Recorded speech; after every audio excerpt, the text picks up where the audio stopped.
Thank you, Beth. Appreciate that. So thank you to Michael and Ted for that summary of where we are, where we've been, and where we're going. So we're going to transition right now and talk about where we are. So we're dealing with the settlement, the partial settlement that has come into play, and the registration period for the current settlement has ended.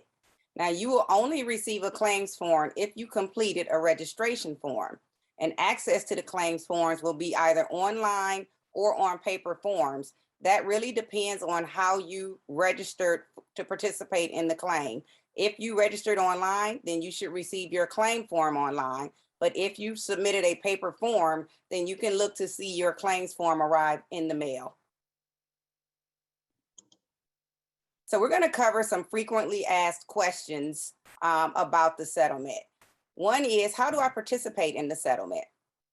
You must have submitted a registration form to the claims administrator, who's called Archer, by March 29th of this year in order to participate in the settlement. How do you find out if you're registered for the settlement? You can call or email the claims administrator at 1-800-493-1754, or the email is flintwater@archersystems.com. So if you registered for the settlement, is there anything else you have to do? And the answer is yes. You will have to complete and submit claims forms once the claims process gets started. Has the claims period started? Not yet. You will receive notice from the claims administrator, either via email or mail, when the claims process has begun.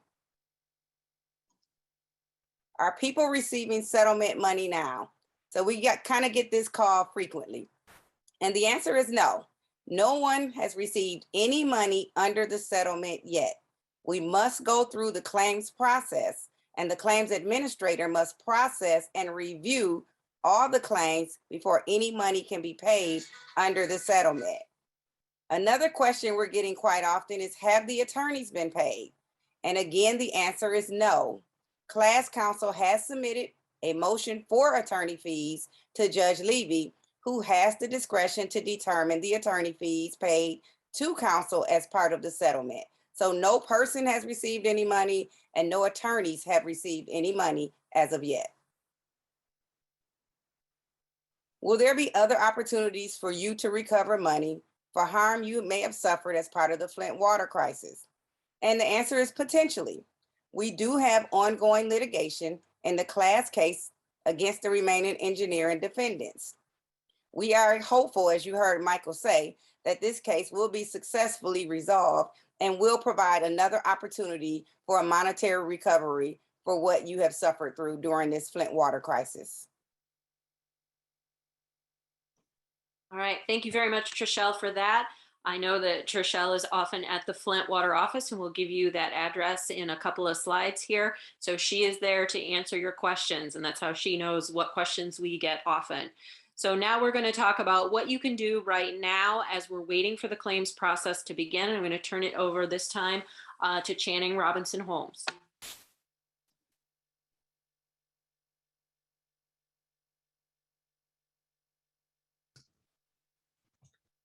All right, so we know that the claims process has not started, but that doesn't mean that there's nothing for you to do.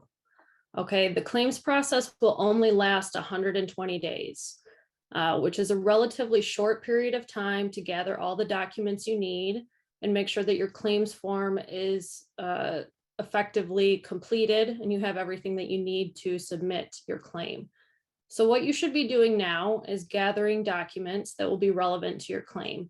We have a very complete set of resources on our website that set forth the claims forms and have and identify what documents you will need.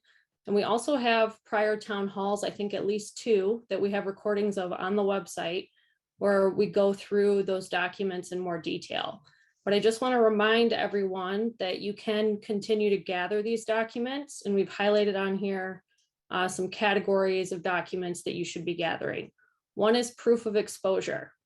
So if you are claiming that you've been harmed by the Flint water crisis, you need to present some kind of document with your claim linking your, for example, your residence to Flint.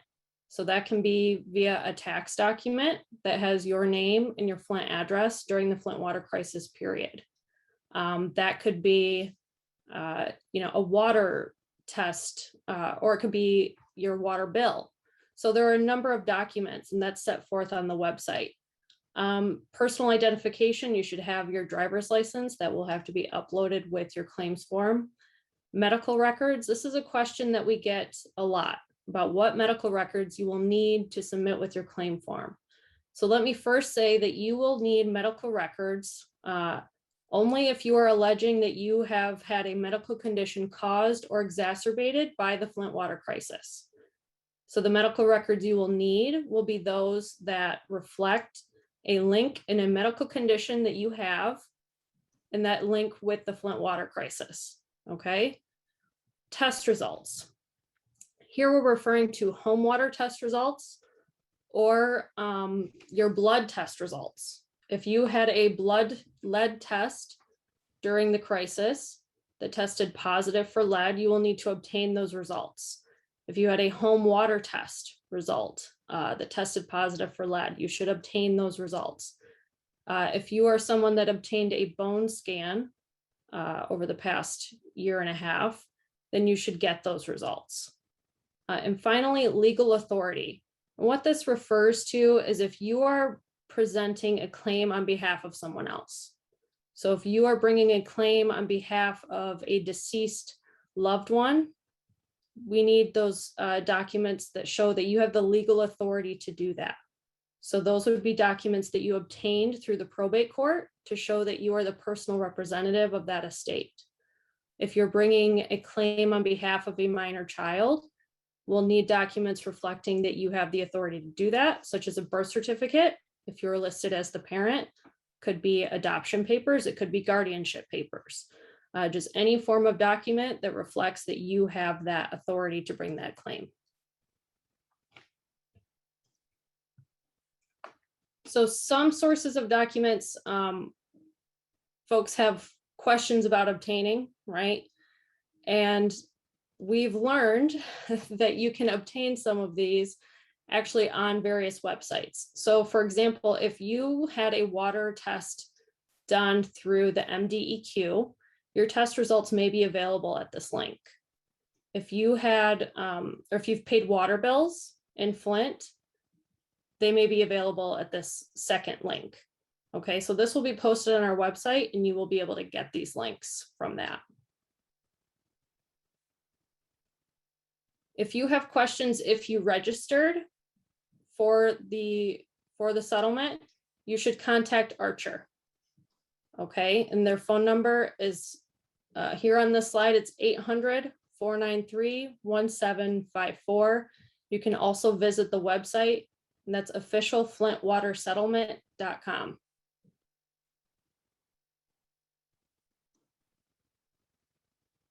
And as always, we are here to help. Our address is 1188 Robert T. Longway Boulevard. We are currently open Monday through Friday, 10 to 4 p.m. So if you have questions, you can drop into the office. There's no appointment required. Or you can call our hotline. That's 866-536-0717. You can email us at info@flintwaterjustice.com. And you should visit our website, flintwaterjustice.com. We have a lot of resources on there about the claims process. Okay, thank you very much, Channing. So yes, this presentation, as I said at the beginning, is being recorded. It will be put on the website by tomorrow, and we will add those links for getting your records from MDEQ or for your Flint water bills. Check our website for the next town hall. You will register online the same way you did for this at flintwaterjustice.com. And thank you all very much for attending this evening. If you had friends and family who wanted to be a part of this and were unable to join us, you can direct them to the recording that will be on our website tomorrow.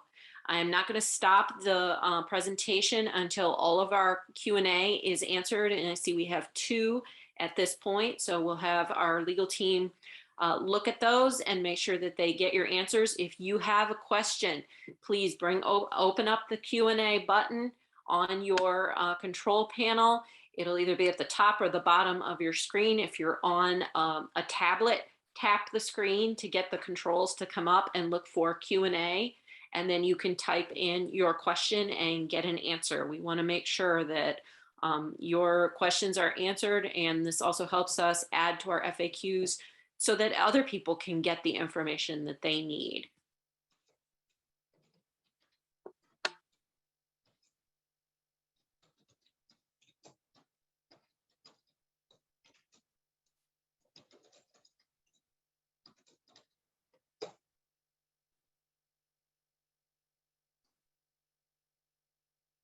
Okay, anyone on our panel who would like to make any final comments or anything while we're still answering questions?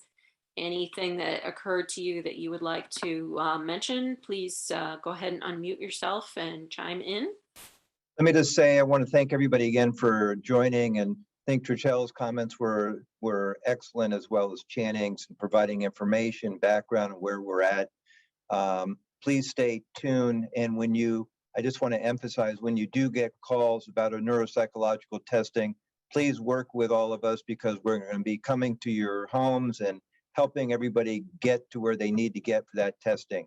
Whether you bring your child or if you need help getting your child there, whatever it is, but it's dramatically important that the family member get tested. And we're setting this up and spending a lot of time to do this because it's so important for each and every one of you. So just keep that in mind over the next several days as you get calls, and get the word out that reservations and appointments are being made in the very near future.